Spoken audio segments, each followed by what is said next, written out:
You know that feeling? Mhm. When you are just absolutely physically stressed out. Oh, yeah. Maybe you have a tension headache brewing, your shoulders are up by your ears, and your mind is just running those frantic, exhausting loops about everything that could go wrong. It's like your entire nervous system is screaming imminent threat. Yes. It's a full body activation, really. That tight, heavy feeling is your physiology preparing for battle, fraying you with hormones for survival, even if the only real threat is, a looming deadline. Exactly.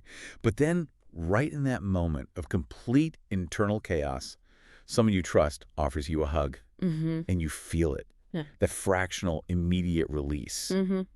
The weight doesn't just vanish, but it suddenly feels manageable. That's not just social comfort you're feeling. It's a high-speed neurochemical intervention. And that's our mission in this deep dive. Mm.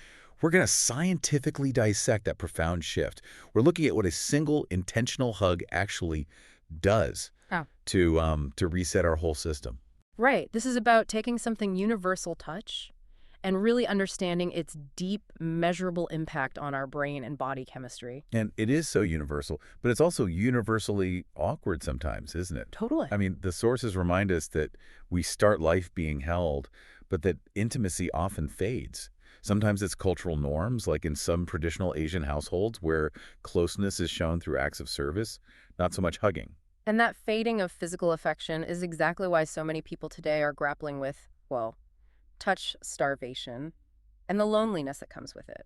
So let's get into the chemistry of that reset. We need to look beyond the general idea of just feeling good. Right. Let's focus on the actual mechanism. When we talk about touch in this context, we're really talking about oxytocin. Okay, we've all heard the word oxytocin, but the material highlights this fascinating dynamic. It's not just released during a hug. It's, a deliberate combatant. Precisely. Hugging triggers the immediate release of oxytocin, the cuddle chemical, we know that part. But its most critical function here is its inverse relationship with stress.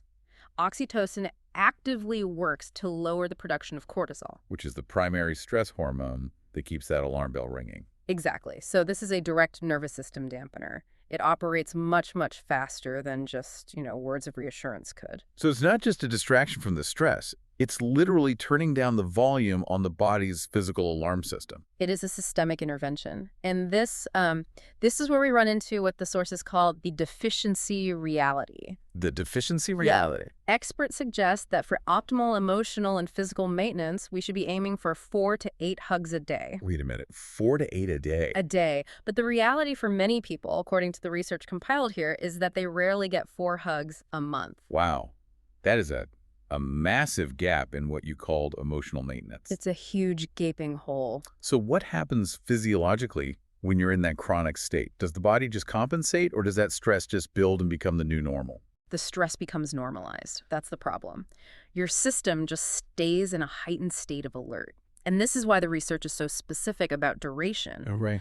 Even a brief 20-second hug is enough to start that chemical shift, to pull the system back from the brink of constant cortisol saturation. So the chemicals are lowering the alarm, but the source material also points out that the pressure itself is doing something mechanical. Is that where the parasympathetic nervous system comes in? That safety switch? Absolutely. The gentle but firm pressure of a hug, it doesn't even matter who it's from, it activates the parasympathetic nervous system, or the PNS. Rest and digest state. That's the one. It's a nonverbal physical signal to the brain that the environment is safe, that the threat is contained. And that explains so many relatable behaviors. I mean, it's why a toddler who's having a complete meltdown can just instantly... Yes, melt. They just melt when you pick them up and hug them. The physical sensation bypasses all that mental and emotional chaos faster than any logical argument ever could. And for adults, when we're in our own emotional spiral, that gentle, safe pressure is the ultimate shortcut back to a state of calm. Which is fascinating enough, but then you get to the physical application that goes beyond just emotional regulation. You're talking about pain relief. That's what's so incredible. It sounds almost too good to be true. Did the sources specify why this works? Are we talking about minor aches, or is there evidence for, say, chronic pain? The mechanism is the release of endorphins. These are the body's endogenous opioids, basically our own natural Oh, pharmacy. built-in pharmacy, right. And the research cited here actually pointed to a study where migraine sufferers reported reduced pain after getting affectionate touch. No way. Yes, it suggests the pain-gating mechanism in our bodies is influenced not just by medication, but by safe physical connection. Wow. So if a simple physical gesture can tangibly reduce migraine pain, I mean, you have to think about the implication there. Touch moves from being purely social to a genuine, zero-side-effect therapeutic tool. You could almost imagine hospitals cautiously suggesting it for chronic pain management one day. So if we connect that to the bigger picture, the neurochemistry of a hug also reinforces our sense of belonging. Deeply. Beyond oxytocin, hugs also trigger dopamine, which is the reward neurotransmitter. And dopamine reinforces actions we should repeat. So the brain is essentially saying, this connection felt good, it felt safe, do more of this. Precisely. It strengthens those feelings of safety and of communal belonging. It's your brain's way of emphatically stating, you're in the pack, you belong here. And this is why these gestures build stronger, more resilient social bonds in families, with friends, and even carefully between coworkers. That word carefully is the critical adverb there, for sure. It has to be. If touch is meant to be a safety switch, then a non-consensual or an unwanted hug could have the exact opposite traumatic effect. And that is the absolute foundation of this entire discussion. We are celebrating the science of hugging, but safety and consent must be paramount. For anyone with past trauma or sensory processing issues or just a genuine touch aversion, a hug can signal danger, not safety.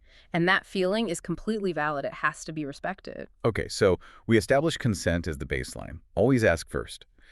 But for the listener who is touch-starved, who rarely hits that 4 hugs a month mark, what are the actionable alternatives? How can you replicate the science? The good news is you can trigger that parasympathetic response and initiate that chemical release without involving another person at all. Okay.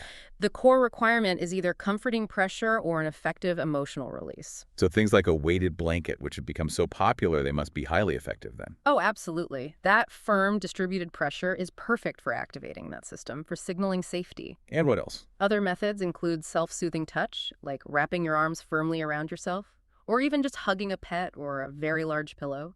Heated blankets, warm baths, they can also provide that comforting sense of encapsulation. And the material also made a point that just emotional processing can fulfill part of that requirement too. It does. Activities like expressive journaling or even intense physical exercise provide an emotional release that prevents stress from just building up inside. And for the belonging piece. Well, if the issue is satisfying that primal need for belonging without touch, simply spending time in quiet, shared spaces, like a library or a coffee shop, can satisfy that background need for community presence. Okay, so what does this all mean for us today? We've covered everything. The oxytocin and cortisol chemical flip, the mechanical safety switch of the PNS, the pain-relieving effects of endorphins, even better sleep. The simple act of a hug, or its equivalent, is a biological lever of immense power. A profound, free, and simple tool. It is. But the full physiological magic only happens when we consciously carve out space for safe, intentional, and consensual touch, or its effective alternatives, in our daily routines. And if we start truly recognizing and acting on that need for safe, positive connection, you have to imagine the immediate collective shift. Less chronic stress, genuinely stronger social bonds, and calmer, happier communities, all starting at the individual level. It literally changes the physical baseline for well-being. So here is the challenge we want to leave you with based on what we've unpacked here. If you're comfortable with it, seek out a 20-second hug today. Be intentional about it. And if that's not comfortable for you, find your version of a hug that satisfies that same physiological need, whether it's curling up with a weighted blanket, laughing deeply with a friend, or just sitting quietly with a pet. And here's the final thought to mull over. If every person started to deliberately manage their stress and cortisol levels using safe, positive touch or its alternatives, what kind of immediate collective mental health improvement would we see across our society? That's the quiet revolution hiding inside a single hug.